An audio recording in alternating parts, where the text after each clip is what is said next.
something wasn't right the moment I walked into that building on that lousy Wednesday morning.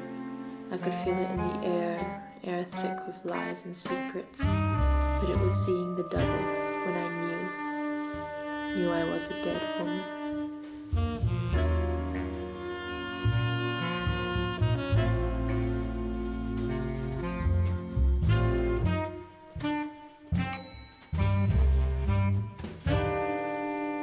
I was called up to Ronald Fritz's office, the big boss. I didn't know why, but I had a bad feeling in my gut.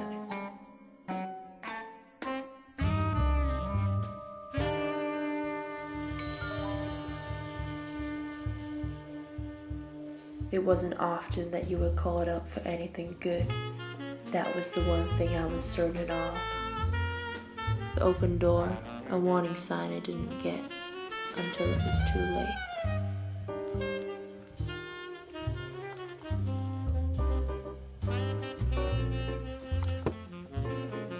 The man before me said he was indeed Mr. Fritz, but not the one I was looking for.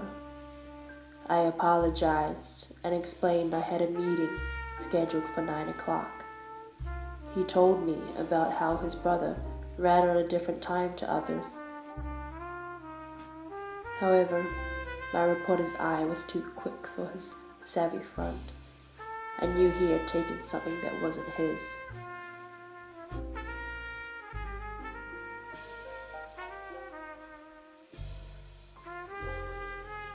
Donald, that was his name, Ronald's twin.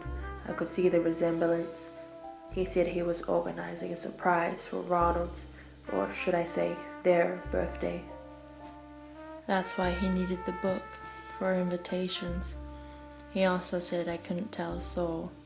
It was our little secret. It was also time for him to leave. He asked me for my name, finding it in smiles. I might need this for later.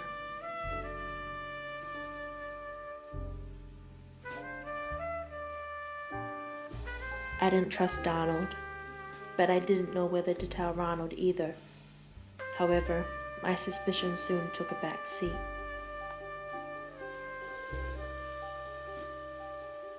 My whole world was coming crashing down. Ron had no money left to run the newspaper, said he was broke, that I had to be let go, the first and only female journalist on this side of the state, and now I was just a widower with a child I couldn't afford. But I had to ask, what was his low-life brother doing walking out of here with the key to some cash? I intended to find out. There was nothing left for me here. I had already written to my sister and baby, George. For days I went back and forth from the office, said I was grabbing my stuff, saying my last goodbyes. Really, I was keeping tabs on Donald, getting to the bottom of why I was being kicked to the curb. But little did I know, someone else was keeping tabs on me.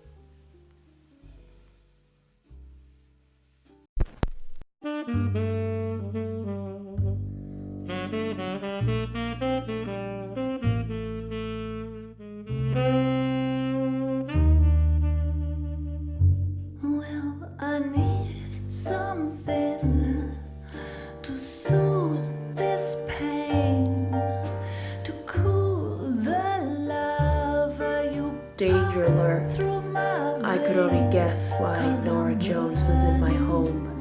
She was part of Donald's scheme. for you.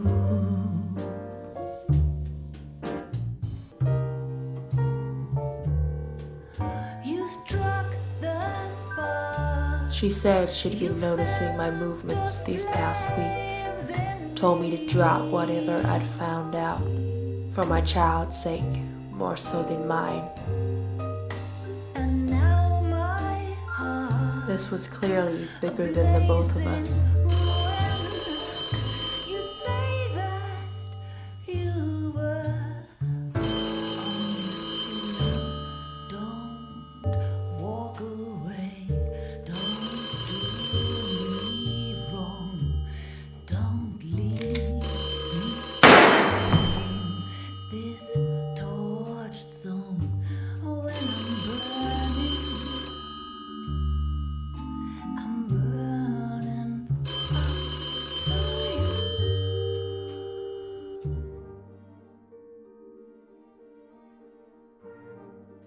Paranoia set in. My head was spinning from the weight of the fact that I'd just killed someone. Donald had sent someone to finish me off. Who knows what else he had up his sleeve.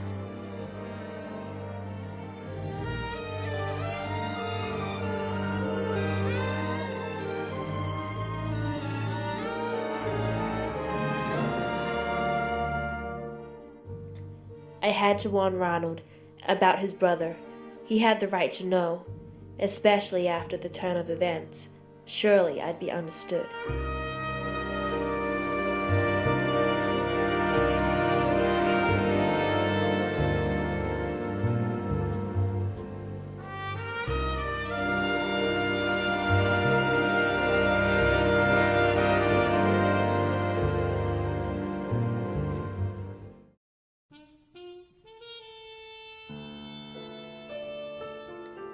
Donald and Nora, death. Ron would understand.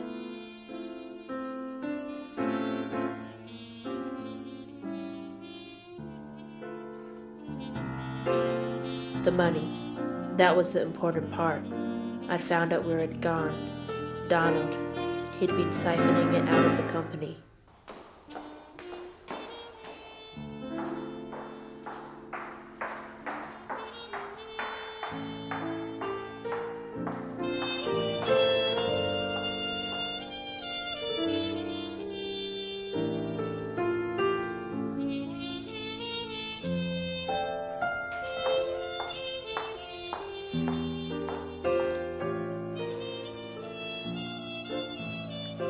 I told him about how I'd been tracking Donald's movements this past week, after I got laid off, of course. Every last cent sent to an offshore account in Mexico. He was ready to flee. The key was the last piece of his puzzle. It was when he started talking about why that I knew something wasn't right. Why Donald did what he did. How was I supposed to know? I guess I wasn't.